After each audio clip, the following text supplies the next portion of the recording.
My name is Julianne Rastani O'Connell. I'm the youngest child of Joseph O'Connell, who was an artist here in central Minnesota. He spent many years as artist in residence at the College of St. Benedict. 2 years ago, the College of St. Benedict wanted to have a retrospective of his work. This is a small section of some of the work that my father did.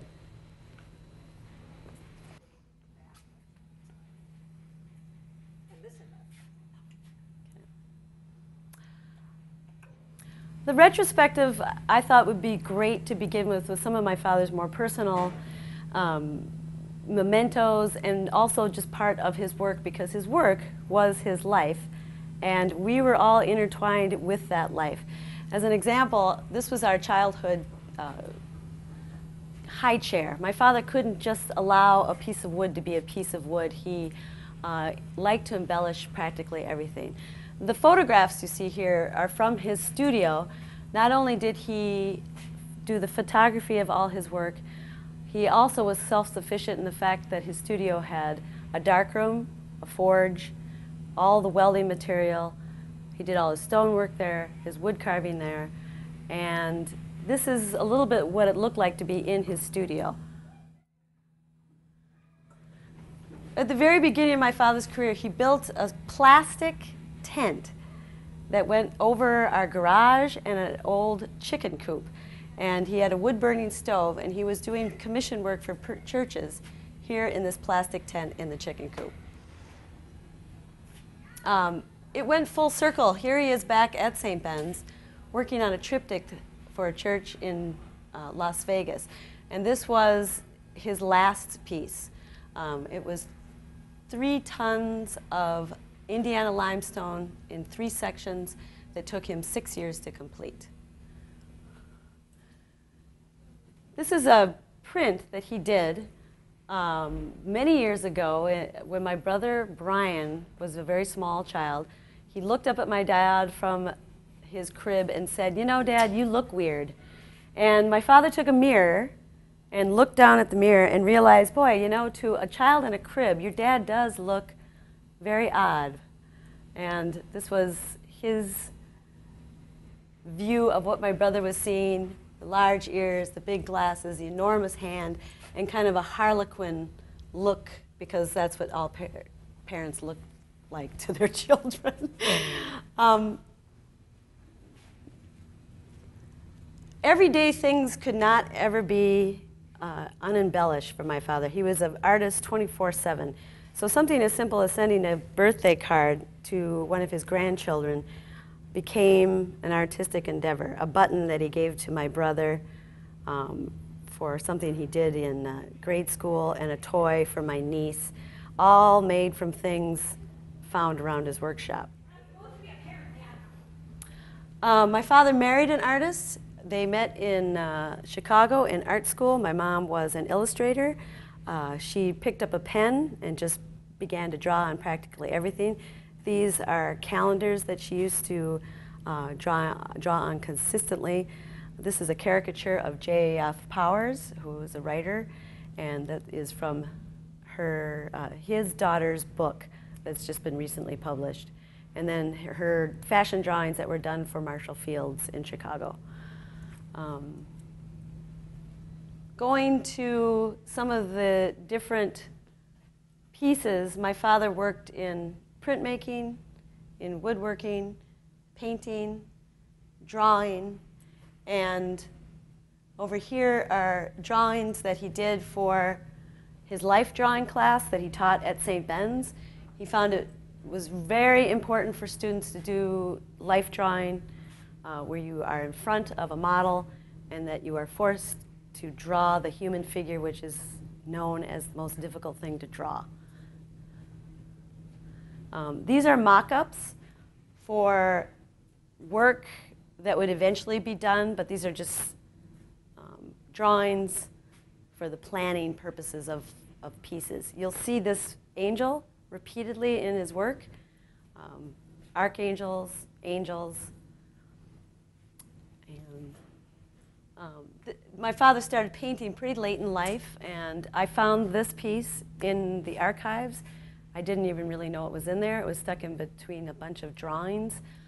but it was something that he was working on. I don't know what he was planning on doing with it, but I think it's just a practice piece. And in this one, it's again Peter, who is killing the cock, who it was promised would crow 3 times before he denied Christ. And my father would always say, if you could get your hands on that cock, what would Peter have done? Peter would have killed it. The life of the artist, too, is really difficult because in the sense you're always trying to get work. You're always putting up and putting together mock-ups. These are mock-ups he did for work that was eventually sold. He actually did do that statue on the left. This was a crucifix he had done, but he also had to work constantly on doing mock-ups, models, etc., just to get commissions, too.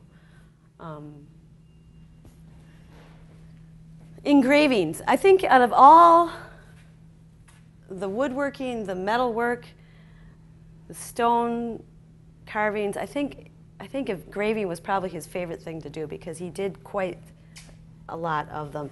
And doing the engravings was fun for him because he could always go back and change it. So if he didn't like the Madonna as it was, he could change the symmetry, he could change lines, he could change shadowing. And it would be great because he could just do a test or a proof and then go back to the plate and change it. So another difficult thing about engraving, it's all done with the hand. So he would hold the engraving equipment and he would have to knock it with his hand, and there's no mallets involved or anything like that. So it's really labor intensive. And behind these groupings are these engravings that belong to the College of St. Benedict's. These are all located in the library. And again, to show the difficulty of the artist's life, this print is called The Artist in Front of the Arts Committee. What does an artist have to do to get the commission, to get the work? They have to turn themselves into acrobats, into showmen in front of the committee that eventually decides whether you're going to get a job or not. When Highway 94 went through our yard, I was about 12 years old, and I mentioned that the bulldozers to me looked like monsters. And that impressed my father so much that he came up with this engraving, this print of, yes, indeed, the machines themselves are monsters. We become monsters. But if we are told that it's all okay in the name of progress, then we should just go along with it with a big smile on our face and not weep when trees are knocked down, when swamps are drained. Again, we see the image of the angel that was over there. The imagery here is, there's a lot going on in this print. This gate is seen quite a bit in my father's work because my great-grandfather used to adorn the house, my father's childhood house, in Chicago with a lot of wrought iron that was thrown away when Chicago was being rebuilt, and people would just throw away their wrought iron. And my great-grandfather would collect it and adorn his house with it. It was all over their house. So my father was always so impressed by that, and it always keeps coming back in his work. And another thing is that my father really understood relationships between men and women, and that if it was Eve's fault that they were kicked out of the Garden of Eden, and Adam was going to point that out. But of course, God didn't care. He just said, both of you out here, like an angry parent, I think. My father imagined a lot of what might be going on behind the scenes in some of the biblical stories. So here's Pilate and Herod meeting, and they're, of course, making their plans for Christ. And what was that meeting like? And in this print, they're drunk at a party, they're playing footsie, they're drinking too much, they're whispering in each other's ears, and they're just having this great time making their plans. In this print, my father was not a huge admirer of money. Money seems to get in the way of everything, and this is the unions, this is the businessman, the military, the church, all colluding together, and in the end, who is sacrificed in the trust we have in God, in money, are are the men and women, the innocent. And if you notice, this horse looks to be on a merry-go-round. So it's kind of the never-ending cycle of who gets in the way of profit and graft. These two pieces belong to St. John's Abbey. They're located in some of the downstairs, I guess they're called chapels. Archangel Michael, I believe. This is wrought iron. I'm not sure how it's done.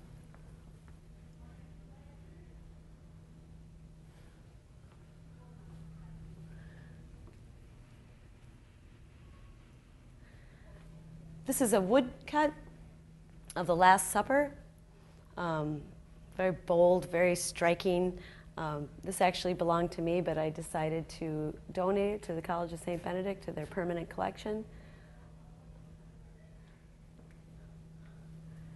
Not to think that all my father's work is completely based on biblical stories. This is an angel, but this angel is busy looking in on what we're doing, but also the title of this piece is called Leaning In for the Sign, my father's great love of baseball, and of course the human anatomy, most strikingly, the female form of the rear end.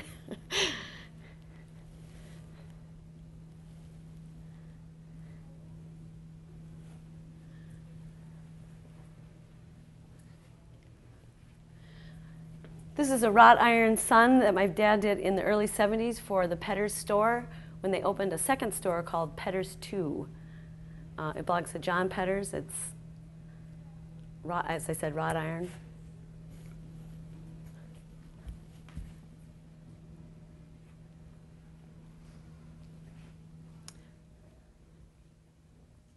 This is probably the most popular piece because simply nobody has ever really seen this piece. It belongs to Dr. Malcolm Blumenthal and his wife Marcia.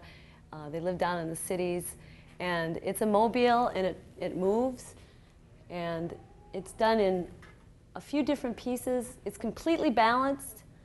The title of this is Adam at what he thinks is in charge of, oh wait, no, I'm sorry. Adam at what he assumes to be the controls. So we have Adam who really thinks he's got everything under control. He's got the wheel of life here. Everything's going along, not realizing that he's simply attached to everything else that's going on in the world.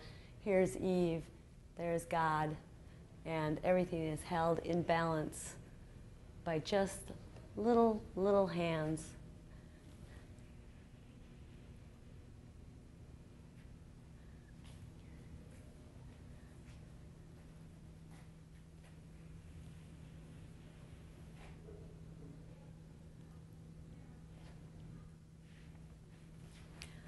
This piece is a Madonna that my dad did for the St. Joseph Church in St. Joseph, Minnesota. It's cherry. It's one solid piece, I believe, and he did this in 1976. The eyes are actually ebony. They were added. It's a different piece of wood, obviously. Its luster is very easily kept. To keep a piece of wood like this, you need only linseed oil and Johnson's paste wax. And that's what you get the result. It looks easy to take care of. This is another painting that we discovered in the archives, done later. Again, this is something that we didn't really know he was doing, just as an artistic exercise. This is probably one of my father's most popular prints. It's a 4-color print, and it's a woodblock print. And looking at it like this, it looks really simple, but it's done with, you start off with a blank piece of rice paper, then first yellow is applied, and we put the paper on this, and then we used to rub it with spoons and a piece of ivory, peel that off, let it dry, apply the green, the red, and the black. So this was the last piece. And then your final print looks just like this. So very labor intensive, this one. This took a long time.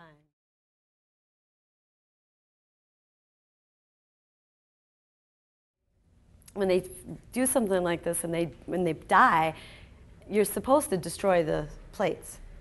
The plates are supposed to be slashed and destroyed. But you know, this is such a good teaching tool for students that to destroy the plates would be really pretty tragic.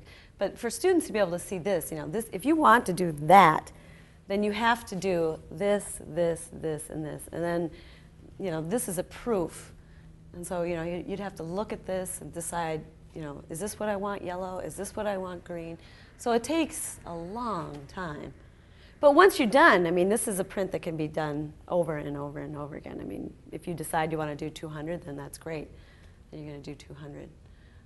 But I'll go back to the story of, my father did this right when they started the reinstatement of not the draft, but registering young men, and I wish I could remember the date. It was in the late 70s, and my brother Brian had to register for the draft, and my father got just very upset about that. And if you look at this, it's very patriotic, the eagle wrapped in the flag on this pedestal, but as you slowly go around to this side, you really see what my father really thought of blind patriotism. It was the desiccation of the bird, a face of somebody who's dead, wrapped in the flag, and then the subsequent blood coming out of the pedestal.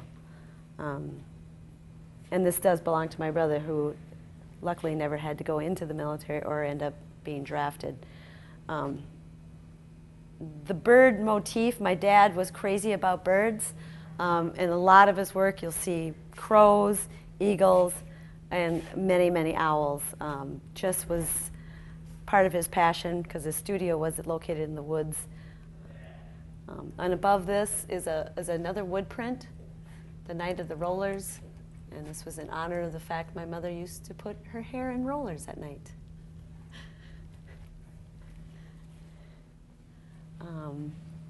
The egg machine.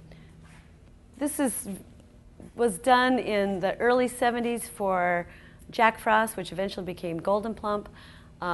Just a really flowing, beautiful piece done with mostly castaway pieces of brass. And I know that everything in here has been recycled. I mean, way before before it was good to reuse and recycle, my dad recycled everything. He made his own tools. He had a lathe. If he needed a mallet, he made a mallet. He was constantly looking at something and how it could be reused, refurbished, and put into something like this. Hopefully, we're getting, as I said, I'm hoping that maybe the Helgesons would like to donate this piece to the college. I hope. I think did we cover everything? Jonah and the Whale, two incredibly different depictions of the story of Jonah and the Whale. This particular piece, St. John's found in their permanent collection. A monk gave it to the college with the note attached to it, Joe does not want to see this piece anymore. So sometimes my father simply abandoned a piece that just wasn't working the way he wanted it to work. And again, Jonah and the Whale here, a bit more obvious in its whale than this one, I think. Also, this pencil sketch, again, this was done later in life. My dad was going back into a lot of drawing, sketching. It was a lot to help students when he was teaching. So he did a lot of these during his drawing classes. He always said his best students were never art students, they were usually management majors.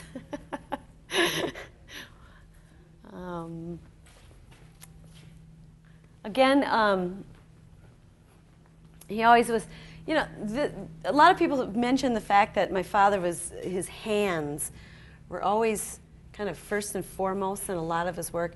Those are my father's hands. I could tell that in an instant. And again, that's the story of poor Peter, who is upset that he denied Christ, and if he could get his hands on that cock and kill it before he was able to deny Christ, that's what he would have done. And again, that wrought iron fencing always seems to pop up again in his work. And I really love these four pieces represent four different types of work. This is a lithograph. This is a woodcut. This is another bicolor wood print. So it was just done in red and black. And this is crayon on paper. So, you know, four extremely different mediums here. And you can tell, you can really tell when my father was working in the 50s, and the 60s, 70s, and 80s. This was done in the 80s.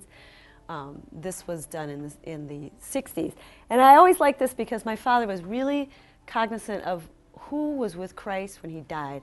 He used to say to me, the only people left were the women. They were the only ones that stuck around. And I always thought this was kind of in honor of the women who managed to stay with Christ as he came off the cross when everybody else had abandoned him. The constant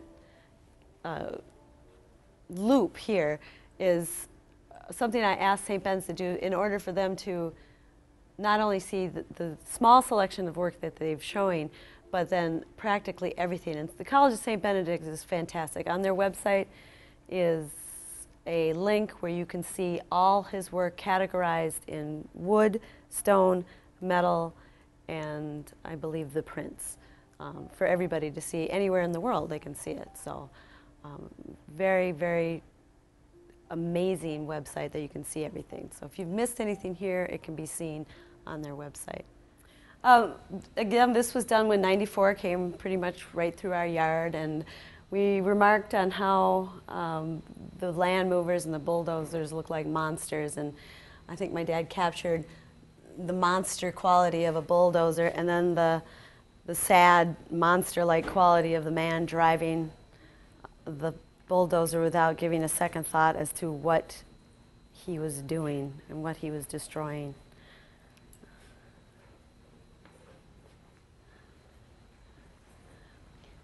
The family, this was a model done in the early 60s from when my dad did a commission for the American Dental Association. So the original ones that came from this model are about 12 feet tall. Again, in Chicago for the American Dental Association, right downtown in Chicago. When they refurbished the gathering place at St. Ben's, they removed most of the dark granite, the dark Baroque marble pieces, and my dad picked up a lot of the scrap marble, and he did Eve in Baroque as a result from this piece of scrap marble. And this belongs to my sister, but she's letting it stay here at St. Ben's for the time being. And these belong to the permanent collection of St. Ben's. And again, you see the owl, but then again, you see my father's sense of humor jumping out at this, because you look at this and you think it's a beautiful owl, and then you read the title, "It is not always wise to bend over naked in the night," because that's a rear end. Couldn't help himself, could he? This is one of the very first statues he ever carved when he was a young man.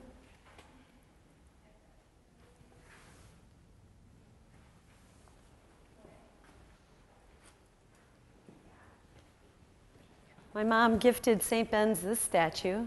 It was an engagement present to my mom. It was done right after my father's first visit to Mexico.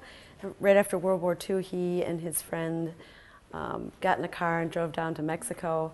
And you can kind of see the, I don't know, I guess the Mexican influence in the art. That's when he met Diego Rivera.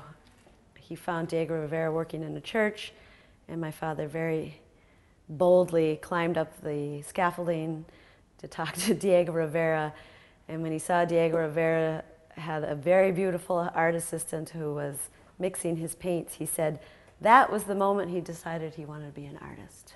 So. This is, I think, a lot of people's very favorite pieces. It's Salome, done in the 80s. It was a gift to Garrison Keillor from my dad, and Garrison decided to donate it to the College of St. Benedict. And if you look at the top, you see Salome and her hair and the veils, and of course John the Baptist's head, who she was dancing the dance of the seven veils for. But beautiful, beautiful Carrara marble, and hard not to, I think, touch this piece because it's so nice.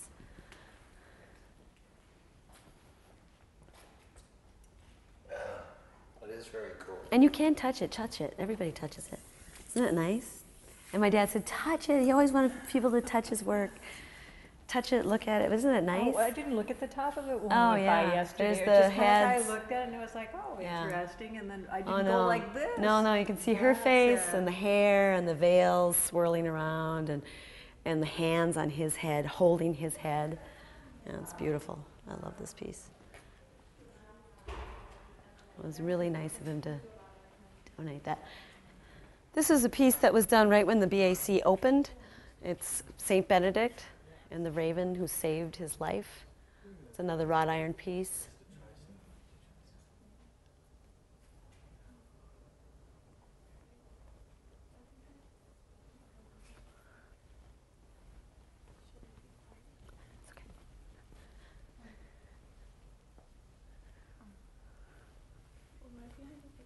This, of course, is the Petter's door, the door to the fabric store. A lot of, again, my father's favorite things he got to put in there, the love of nature. He loved trees. He loved owls, birds, the goose, in honor of the fact that it was at one time a tailoring shop and a fabric store and a furrier. We've got the mink and the tailor and buttons and thread and fabric shears. The address of the store, the number of the store, just I don't know, it's like a love story to nature and everything that's had to do with the Petters. The Petters, Fred Petters loved plants. He loved the door. And this is all wrought iron that was done by my dad. And it was, I don't know, I always get kind of emotional when I see this door because I was there the whole time it was being carved. And I was literally there, walking on it.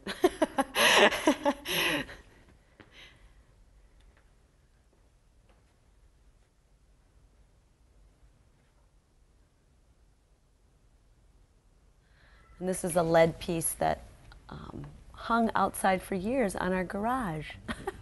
And then I thought, well, we're going to take that inside. And we donated that a couple of years ago to St. Ben's. It's part of the permanent collection now.